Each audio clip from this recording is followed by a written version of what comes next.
नमस्कार भक्तों, मैं गुड़िया गुड़िया व्रत कथा चैनल में आपका स्वागत करती हूँ। ओम नमो भगवते वासुदेवाय। ओम नमो वामनाय नमः।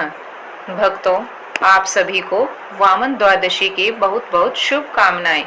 भगवान विष्णु के 5वें अवतार वामन देव के अवतरण दिवस के रूप में वामन जयंती मनाई जाती है। इस दिन भगवान विष्णु ने एक बोने ब्राह्मण का रूप धारण कर राजा बलि के अभिमान को भंग किया और देवताओं को उनके कष्टों से मुक्ति दिलाई। भक्तों, वामन जयंती के दिन सुबह जल्दी उठकर और स्नान आदि करने के बाद पूजा करें। चौकी पर पीला कपड़ा बिछाकर भगवान विष्णु के वामन अवतार की तस्वीर स्थापित करें। इस दिन श्रवण नक्षत्र में पूजा करना सबसे श्रेष्ठ माना जाता है। वामन देव को रोली, पीले फूल, नैवेद्य आदि अर्पित करें। भक्तों, वामन द्वादशी पर अनुष्ठान की शुरुआत दही चावल का भोजन कराकर करनी चाहिए। इस दिन विष्णु भक्त व्रत रखें और विष्णु भगवान के सहस नाम का पाठ अवश्य करें। भगवान विष्णु के नाम का 108 बार जाप करने के बाद प्रभु के चित्र पर फूल चढ़ाकर अगरबत्ती जलाकर विधि विधान से पूजा करनी चाहिए। भगवान विष्णु की पूजा में पंचोपचार का विशेष महत्व है। आइए भक्तों, श्री वामन जयंती की पौराणिक कथा का श्रवण करते हैं।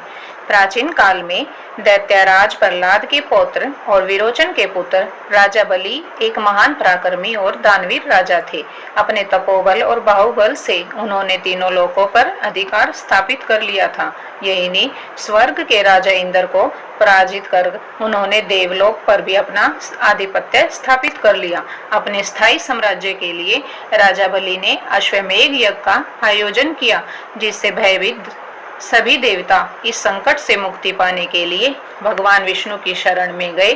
देव माता अदिति ने भी अपने पुत्रों के कल्याण के लिए भगवान विष्णु की घोर तपस्या की। उनकी तपस्या से प्रसन्न होकर भगवान विष्णु ने उन्हें वरदान दिया कि वे स्वयं उनके गर्भ से जन्म लेकर देवताओं का उद्धार करेंगे। भाद्रपद मास के शुक्ल पक्ष की द्वादशी तिथि को श्रवण नक्षत्र में भगवान विष्णु ने माता अदिति और कश्यप ऋषि के पुत्र के रूप में एक बोने ब्राह्मण के रूप में अवतार लिया। उनके इस दिव्य रूप को देखकर सभी ऋषि मुनि और देवता प्रसन्न हो गए। जब राजा बलि अपने गुरु शुक्राचार्य के सानिध्य में अश्वमेध यज्ञ कर रहे थे, तब भगवान वामन हाथ में एक लकड़ी का छाता लिए उनके यज्ञ मंडप में पहुंचे। उनके तेज और आभा से समस्त यज्ञशाला प्रकाशमान हो उठी। राजा बलि ने उनका सत्कार किया और उनसे कुछ भी मांगने का आग्रह। भगवान वामन ने राजा बलि से केवल अपने रहने और तप करने के लिए 3 पग भूमि का दान मांगा। राजा बलि, जो अपनी दानवीरता के लिए प्रसिद्ध थे, इस छोटी सी मांग पर हंसते हुए इसे स्वीकार कर लिया। किंतु दैत्यों के गुरु शुक्राचार्य ने अपनी दिव्य दृष्टि से भगवान विष्णु की इस लीला को पहचान लिया। उन्होंने राजा बलि को सचेत भी किया कि यह कोई साधारण ब्राह्मण नहीं बल्कि स्वयं भगवान विष्णु है, और उन्हें दान का संकल्प लेने से रोका। परंतु राजा बलि अपने वचन से पीछे हटने को तैयार नहीं हुए। उन्होंने कहा, यदि भगवान स्वयं उनसे भिक्षा मांगने आए हैं तो यह उनका परम सौभाग्य है और वे दान अवश्य देंगे। जैसे ही राजा बलि ने दान का संकल्प लिया, भगवान वामन ने अपना विराट स्वरूप धारण करना आरंभ कर दिया। उनका शरीर इतना विशाल हो गया कि उन्होंने एक ही पग में संपूर्ण पृथ्वी अर्थात भूलोक को नाप लिया।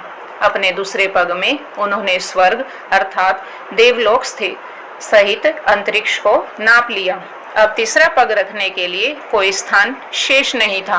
भगवान वामन ने राजा बलि से पूछा कि वे अपना तीसरा पग कहाँ रखे। वचन से प्रतिबद्ध राजा बलि ने बिना किसी संकोच से अपना शीश झुका दिया और कहा, हे प्रभु, आप अपना तीसरा पग मेरे मस्तक पर रख दीजिए। भगवान विष्णु राजा बलि की इस वचनबद्धता और भक्ति से अत्यंत प्रसन्न हुए। उन्होंने अपना तीसरा पग बलि के सिर पर रखा और उन्हें पाताल लोक अर्थात सूतल लोक में भेज दिया। साथ ही उन्हें वहां का राजा भी बना दिया। भगवान ने बलि को यह भी वरदान दिया कि वे स्वयं सदैव उनके द्वारपाल के रूप में रहेंगे। इस प्रकार देवताओं को उनका स्वर्ग वापस मिला और तीनों लोकों में धर्म की पुनः स्थापना हुई। वामन जयंती का यह पर्व भगवान विष्णु की इस चमत्कारी लीला, वचन के महत्व और अहंकार के त्याग का प्रतीक है। इस दिन व्रत रखकर भगवान वामन की कथा का श्रवण करने से समस्त पापों का नाश होता है और मनोकामनाएं पूर्ण होती हैं। ओम जय वामन देवा हरि। ओम जय वामन देवा। बलि रजा के द्वारे संत करे सेवा, वामन रूप अनुपम छत्र दंड शोभा। तिलक भाल की मनोहर भक्तन मन मोहा, आगम निगम पुराण बतावे मुखमंडल शोभा। कर्णन कुंडल भूषण पार पड़े सेवा, परम कृपाला जाके भूमि तीन पड़ा। तीन पाव है कोई बलि अभिमान खड़ा, प्रथम पाद रखे ब्रह्मा लोक में दूजो धार धरा। तृतीय पाद मस्तक पे बलि अभिमान खड़ा, रूप त्रिविक्रम हरि जो सुख में गावे। सुख संपत्ति नाना विध हरि जिसे पावे। ओम जय वामन देवा हरि। ओम जय वामन देवा।